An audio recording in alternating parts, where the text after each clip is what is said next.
ಆತ್ಮೀಯ H16 news ಅರ್ಥಾತ್ ಸೀತಾರಾಮ್ ನ್ಯೂಸದ ವೀಕ್ಷಕರೇ, ನಾನು ನಿಮ್ಮವ ಎಂ ಆಯುಧ ಮಲ್ಲಪ್ಪ ಜೊತೆ ಅವರು. ತಾವು ಈಗ ಸುದ್ದಿಗಳ ಲೋಕಕ್ಕೆ ಎಂಟ್ರಿ ಹೊಡಿತಾ ಇದ್ದೀರಿ. ಈ ಸುದ್ದಿಗಳನ್ನು ಪ್ರತಿಯೊಂದು ನೋಡೋ ಜೊತೆಗೆ ನಿಮ್ಮ ಅಭಿಪ್ರಾಯಗಳನ್ನು ಹಚ್ತಾ ಇರಿ. ಯಾಕಂದರೆ ಈ ಸುದ್ದಿಗಳು ನಿಮಗಾಗಿ, ನಿಮ್ಮ ಬದುಕಿಗಾಗಿ, ನಿಮ್ಮ ವೈಚಾರಿಕೆಗಾಗಿ, ನಿಮ್ಮ ತಿಳುವಳಿಕೆಗಾಗಿಯೂ ನಿಮಗೂ ಗೊತ್ತು, ಜೊತೆಗೆ ನಮಗೂ ನಿಮ್ಮೊಂದಿಗೆ ಇದೊಂದು ಮಾತಾಡುವಂಥ ಜೊತೆಗೆ ಸುದ್ದಿಗಳನ್ನು ಬಿಡುವಂಥ ಕೆಲಸ. ಈ ಕೆಲಸದಲ್ಲಿ ನಾವು ನಿಮ್ಮೊಂದಿಗಿದ್ದೀವಿ ಅಂತ ಹೇಳ್ತಾ ನೋಡ್ತಾ ಇರಿ ಈ ಸುದ್ದಿಗಳನ್ನು. ಕೌನ್ಸಿಲ್ ಮೀಟಿಂಗ್ ಇದೆ, ಅದಕ್ಕೆ ಅಧ್ಯಕ್ಷರು ಜೈ ಹಿಂದ್ ಅಂತ ಅಧ್ಯಕ್ಷರಾಗಿದ್ದಾರೆ. ನಾನು ಒಬ್ಬ ಮೆಂಬರ್. ಅವರೆಲ್ಲರೂ ಕೂಡ ಡೆಲ್ಲಿನಲ್ಲಿ ಬಂದು ನನಗೆ ಭೇಟಿ ಮಾಡಿ ಬೆಂಗಳೂರಿನಲ್ಲಿ ಮೀಟಿಂಗ್ ಮಾಡ್ತೀವಿ, ನೀವು ಹೋಸ್ಟ್ ಮಾಡಬೇಕು ಅಂತ ಹೇಳಿದ್ರು. ಹಾಗಾಗಿ ನಾನು ಹೋಸ್ಟ್ ಮಾಡ್ತಾ ಇದ್ದೀನಿ, ನಡೀತಾ ಇದೆ. ಹಿಂದುಳಿದವರು, ಅಲ್ಪಸಂಖ್ಯಾತರು ಮತ್ತು ದಲಿತರು ಇವ್ರ ಸಂಘಟನೆ ಹೇಗೆ ಮಾಡಬೇಕು, ಹೇಗೆ ಇವ್ರನ್ನ ಪಕ್ಷದ ಪರವಾಗಿ ಒಲವನ್ನು ಬೆಳೆಸ್ಕೋಬೇಕು ಅಂತಕ್ಕಂಥದ್ರ ಬಗ್ಗೆ ಚರ್ಚೆ ನಡೀತದೆ ಇಡೀ ದೇಶದಲ್ಲಿ, not only in Karnataka.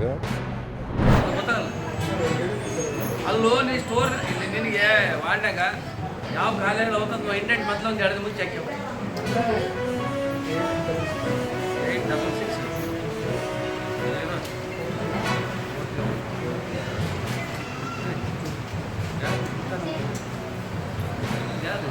Store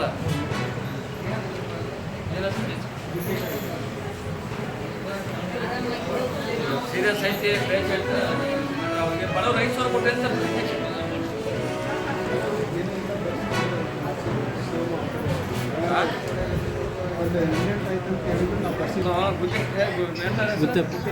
ಗುತ್ತೇಶ ಆಯ್ಕೊಂಡ ಮೇಲೆ ಬಸವಂತಪ್ಪನ ಮಾತಾಡೋದು. ಈಗ ಇಲ್ಲಿ ನಾನು ಎಮರ್ಜೆನ್ಸಿ ವಾರ್ಡಿಗೆ ಬಂದಾನೆ, ದುಡ್ಡು ಕಟ್ಟಿದ ಒಂದು ಪೇಷಂಟ್ ಸಿದ್ದೇಶ್ ಅಂತಂದು ಹೇಳಿ ಅವ್ನಿಗೆ ಯಾವ್ದಾದ್ರು ಇಂಜೆಕ್ಷನ್ ಆಲ್ಬಾಯಿನ್ ಮತ್ತು ಇಲ್ಲಿ ಆ ಮಕ್ಕಳಿಗೆ ಅದು 5,000 ರೂಪಾಯಿ ಅಂತ ಒಂದು ಇಂಜೆಕ್ಷನ್, ಮತ್ತು ಸ್ಟಾಕ್ ತರಿಸ್ಬೇಕು ಬೇಡ, ಯಾರಿಗೆ ಹೇಳ್ಬೇಕು? ನಾಳೆ ಬೆಳಗ್ಗೆ ತರಿಸ್ಕೊಡು, ನಾನು ಹೇಳ್ತೇನೆ. ನಾಳೆ ಬೆಳಗ್ಗೆ ಆ ಇಂಜೆಕ್ಷನ್ ಕೊಟ್ಟಿದ್ದು. ಈಗ ಅವ್ರು ಬಡವ್ರು ಇಲ್ಲೇ ತರ್ತಾರೆ 5,000 ರೂಪಾಯಿ ಒಂದು ಇಂಜೆಕ್ಷನ್.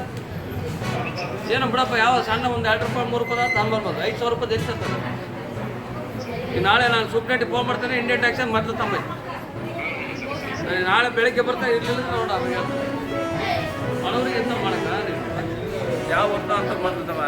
ಇದೇ ಆಗಲಿ ಮತ್ತು ನಮ್ಮ ಯಾರು ಇನ್ಸುಲಿನ್ ಆಗಲಿ ಅವೆಲ್ಲ ಬದಲಿಡ್ಬೇಕು. ಶುಗರ್ ನಾವು ಇದು ಒಳ್ಳೆ ರೇಟ್ ನಾವು ತೆಗೆಯೋದಿಲ್ಲ. ಯಾವ 2 ರೂಪಾಯಿ 3 ರೂಪಾಯಿ ತಂದಿಟ್ಟು ಸ್ಟೋರ್ನಾಗ ಸ್ಟಾಕ್ ಐತೆ ಅನ್ನೋದು ಇಲ್ಲಿ ನೋಡ್ರೆ ಬಡವರಿಗೆ ಎಲ್ಲ ಅನ್ಯಾಯ ಆಗೋದು. ನೀವು ಖಾಲಿ ಆದ್ಮೇಲೆ ಅಡ್ವಾನ್ಸ್ ತಂದು ಇಟ್ಕೋಬೇಕು.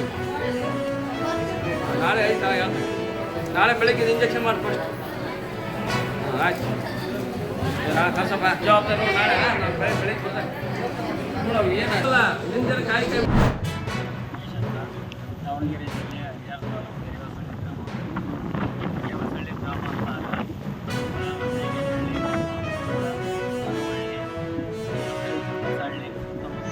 ಇಲ್ಲಿ 2,000 ಎಕರೆ ಜೇಜೋಳ ಬಿತ್ತಿದ್ದಾರೆ.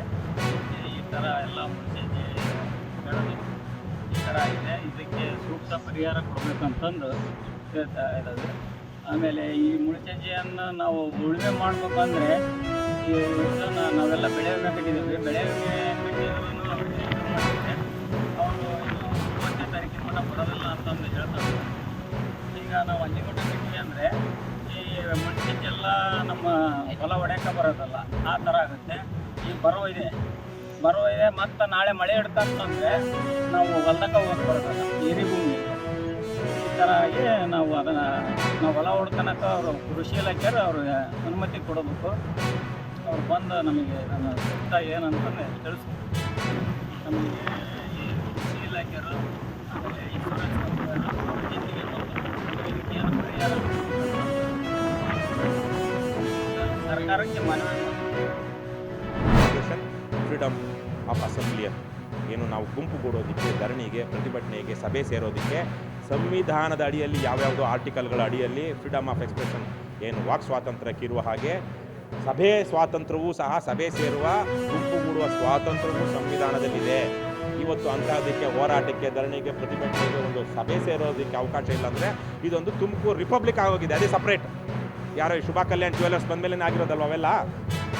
ಇವ್ರಿಗೇನು ಪ್ರಜಾಪ್ರಭುತ್ವದ ಅರ್ಥ ಗೊತ್ತಿದೆಯೇನ್ರಿ ಇವರಿಗೆಲ್ಲ?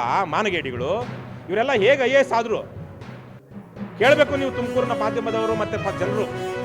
ಒಬ್ಬ IAS ಅಧಿಕಾರಿ ಈ ಥರಕ್ಕೆ ಜನರು ಪ್ರತಿಭಟನೆ ಮಾಡೋದಕ್ಕೆ, ಧರಣಿ ಮಾಡೋದಕ್ಕೆ ಅವಕಾಶ ಇಲ್ಲ ಅಂತ ಇದ್ದಾರೆ ಅಂದರೆ ತುಮಕೂರಿನ ನಾಗರಿಕರು, ತುಮಕೂರು ಜಿಲ್ಲೆಯಾದ್ಯಂತ ಇರುವಂಥ ಹೋರಾಟಗಾರರು ಇದನ್ನು ಅವಮಾನದ ಪ್ರಶ್ನೆಯಾಗಿ ಭಾವಿಸ್ಕೊಳ್ಬೇಕು. ಇದು ಪ್ರಜಾಪ್ರಭುತ್ವ ವಿರೋಧಿಯಾದದ್ದು. ಆಗಲೇ ನಾನು ಹೇಳ್ದಂಗೆ ಇವತ್ತು ಕಾಂಗ್ರೆಸ್ ಸರ್ಕಾರದಲ್ಲಿ ನಡೀತಾ ಇದೆ. BJP JDS ಅವರು ಏನು ಮಾಡ್ತಾ ಇದ್ದಾರೆ?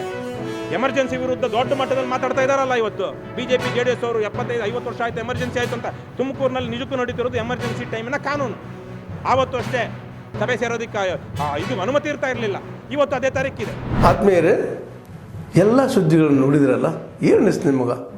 ಇದರಲ್ಲೇ ನಿಮ್ಗೆ ಲೈಕ್ ಆಗಿರ್ಬೋದು, ಡಿಸ್ಲೈಕು ಆಗಿರ್ಬೋದು, ಕಾಮೆಂಟ್ ಬೇಡಪ್ಪ ಅಂತೂ ಅನಿಸಿರ್ಬೋದು, ಕಾಮೆಂಟ್ ಮಾಡಬೇಕಪ್ಪ ಅನಿಸಿರ್ಬೋದು, ಶೇರ್ ಮಾಡಬಾರ್ದಪ್ಪ ಅನಿಸಿರ್ಬೋದು, ಅದು ಮಾಡಬೇಕು ಅನಿಸಿರ್ಬೋದು.